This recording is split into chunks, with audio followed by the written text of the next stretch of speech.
Hello guys, welcome to success by Shikha my official YouTube channel. और मैं हूं शिखा और आज हम लोग 4 और 5 जुलाई के कुछ इंपॉर्टेंट करंट अफेयर्स देखेंगे। और हाँ, अगर मेरा कंटेंट अच्छा लगे तो चैनल को लाइक शेयर सब्सक्राइब जरूर कीजिएगा। अब देखते हैं आज का हमारा क्वेश्चन क्या है। तो हमारा पहला क्वेश्चन है कि कोविड-19 महामारी के दौरान स्थानीय उद्यमिता को बढ़ावा देने के लिए किस कंपनी ने जो है ये शॉप्सी ऐप जो है एप्लीकेशन लॉन्च किया है।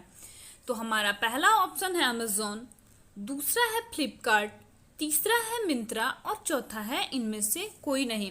तो कोविड-19 महामारी के दौरान स्थानीय उद्यमिता को बढ़ावा देने के लिए जो है ये फ्लिपकार्ट ने जो है ये एक शॉप्सी लॉन्च किया है, जिसमें क्या होगा कि बिना किसी निवेश के, बिना किसी पूंजी के भी ऑनलाइन कारोबार शुरू करने का अवसर प्रदान होगा। और इस कंपनी का लक्ष्य ये है, इसका मोटो है कि 2023 तक 25 मिलियन से अधिक जो है ये ऑनलाइन उद्यमियों को सक्षम बनाना है। अब देखते हैं कि हमारा नेक्स्ट क्वेश्चन क्या है। तो हमारा अगला क्वेश्चन है, स्वामी विवेकानंद की पुण्यतिथि कब मनाई जाती है। तो हमारा पहला ऑप्शन है 1 जुलाई, दूसरा है 2 जुलाई, तीसरा है 3 जुलाई और चौथा है 4 जुलाई। तो स्वामी विवेकानंद की पुण्यतिथि जो है ये 4 जुलाई को मनाई जाती है और उन्हें भारत के सबसे बेहतरीन आध्यात्मिक नेताओं और बुद्धिजीवियों में से माना जाता है। और उन्होंने अगर आपका रेलवे या एसएससी में ऐसा भी क्वेश्चन बन सकता है कि स्वामी विवेकानंद का कौन सा भाषण जो है वो सबसे प्रसिद्ध था, तो वो 1893 में शिकागो में एक भाषण दिए थे विश्व धर्म संसद में। उनका ये भाषण के लिए मतलब सबसे ज्यादा फेमस वो इसी भाषण के चलते हुए थे। अब देखते हैं कि हमारा नेक्स्ट क्वेश्चन क्या है। तो हमारा अगला क्वेश्चन है कि उत्तराखंड के नए चीफ मिनिस्टर, मुख्यमंत्री उत्तराखंड के कौन नियुक्त किए गए हैं। तो हमारा पहला जो ऑप्शन है वो है त्रिवेंद्र सिंह रावत, दूसरा है पुष्कर सिंह धामी, तीसरा है बेबी रानी मौर्य और चौथा है इनमें से कोई नहीं। तो उत्तराखंड के नए जो चीफ मिनिस्टर नियुक्त किए गए हैं उनका नाम है पुष्कर सिंह धामी। और ये भी क्वेश्चन आपसे पूछा जा सकता है कि उत्तराखंड के जो पुष्कर सिंह धामी चीफ मिनिस्टर बने हैं वो वहाँ के कितने नंबर के चीफ मिनिस्टर हैं। तो वो अगर आपसे पूछा जाए तो वो 11वें नंबर के चीफ मिनिस्टर हैं।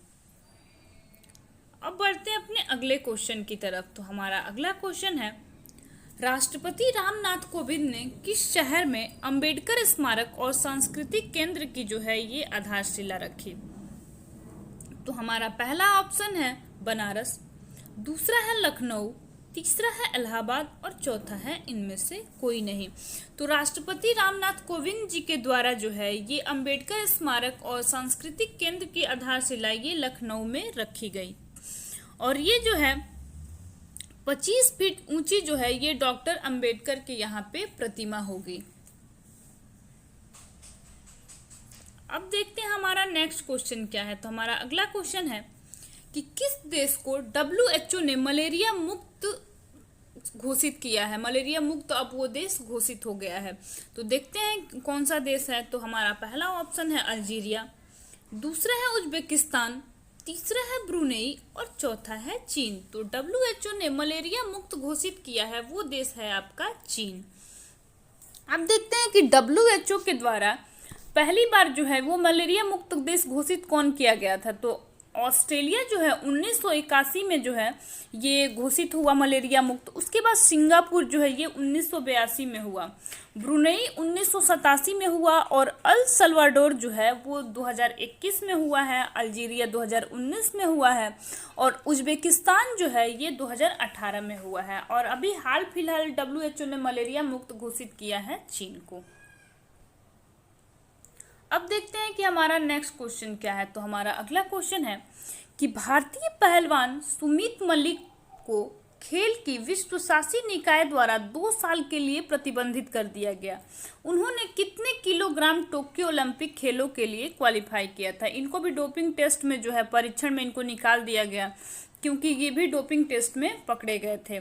तो देखते हैं कि कितने किलोग्राम में ये टोक्यो ओलंपिक में क्वालिफाई किए थे। तो हमारा पहला जो ऑप्शन है वो है 130 किलोग्राम, दूसरा है 125 किलो, तीसरा है 115 किलोग्राम में, चौथा है 117 किलोग्राम में। तो हमारा सही आंसर होगा कि उन्होंने जो है 125 किलोग्राम टोक्यो ओलंपिक में उन्होंने क्वालिफाई किया था।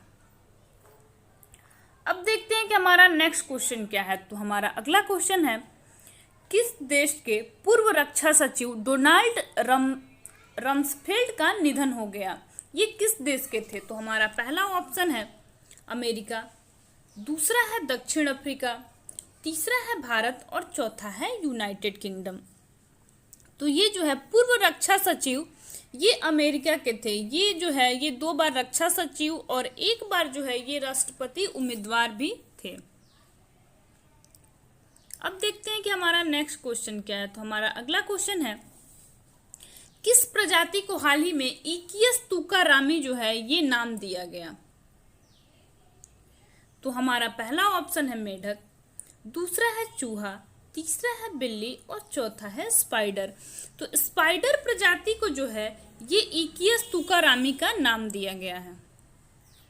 अब देखते हैं कि हमारा नेक्स्ट क्वेश्चन क्या है। तो हमारा अगला क्वेश्चन है कि कौन सा देश हिंद महासागर नौसेना संगोष्ठी के 7वें संस्करण की अध्यक्षता कर रहा है?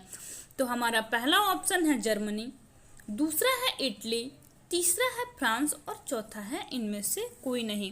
तो हिंद महासागर नौसेना संगोष्ठी के 7वें संस्करण की अध्यक्षता जो है ये आपका फ्रांस कर रहा है। और फ्रांस की राजधानी क्या है? तो फ्रांस की राजधानी है पेरिस। अब देखते हैं हमारा नेक्स्ट क्वेश्चन क्या है। तो हमारा अगला क्वेश्चन है कि टोक्यो ओलंपिक में भारत की तरफ से भारत का ध्वजवाहक जो है वो कौन है? तो हमारा पहला ऑप्शन है मरियप्पन थंगावेलु, दूसरा है सुमित मलिक, तीसरा है दुती चंद और चौथा है इनमें से कोई नहीं। तो टोक्यो ओलंपिक में भारत की ध्वजवाहक जो है उनका नाम है मरियप्पन थंगावेलु।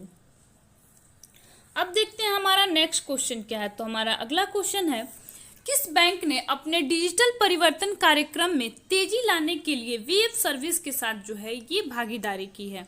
तो हमारा पहला जो ऑप्शन है वो है ICICI बैंक, दूसरा है HDFC बैंक, तीसरा है यस बैंक और चौथा है एक्सिस बैंक।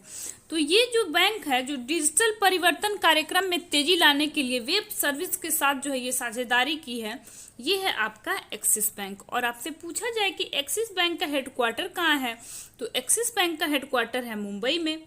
और इसका एस्टैब्लिशमेंट कब हुआ था, ये फाउंडेड कब हुआ था? तो ये हुआ था 3 दिसंबर 1993 में। अब देखते हैं कि हमारा नेक्स्ट क्वेश्चन क्या है। तो हमारा अगला क्वेश्चन है कि विश्व बैंक द्वारा विकासशील देशों के लिए कोविड-19 टीकों के लिए कितना बिलियन देने की घोषणा की गई है?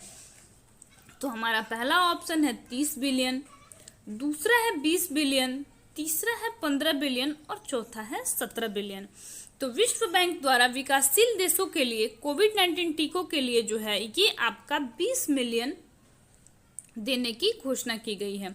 और वर्ल्ड बैंक की स्थापना आपसे पूछा जाए कि ये इसका एस्टेब्लिशमेंट कब हुआ था, तो ये हुआ था जुलाई 1944 में।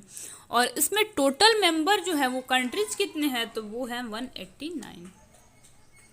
अब देखते हैं कि हमारा नेक्स्ट क्वेश्चन क्या है। तो हमारा अगला क्वेश्चन है कि हाल ही में पाकिस्तान के किस शहर में विश्व का सबसे अधिक तापमान दर्ज किया गया? वहाँ सबसे ज़्यादा विश्व में जितना भी देश में जितना भी टेम्परेचर है उनमें सबसे टॉप पे यही शहर चल रहा है। तो हमारा पहला ऑप्शन है लाहौर, दूसरा है जैकोबाबाद, तीसरा है इस्लामाबाद और चौथा है इनमें से कोई नहीं। तो पाकिस्तान का जो शहर है जैकोबाबाद, ये जो है सबसे अधिक यहाँ पे तापमान दर्ज किया गया है।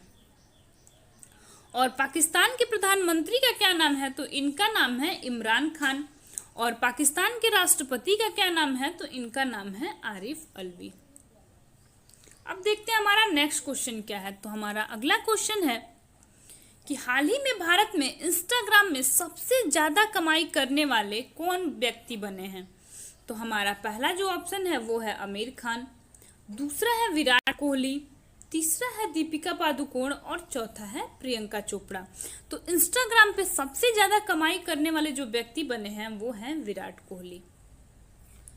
और रिपोर्ट के मुताबिक ये कितना रुपए कमाते हैं, तो ये इंस्टाग्राम से जो है ये 5 करोड़ रुपए जो है ये कमाते हैं।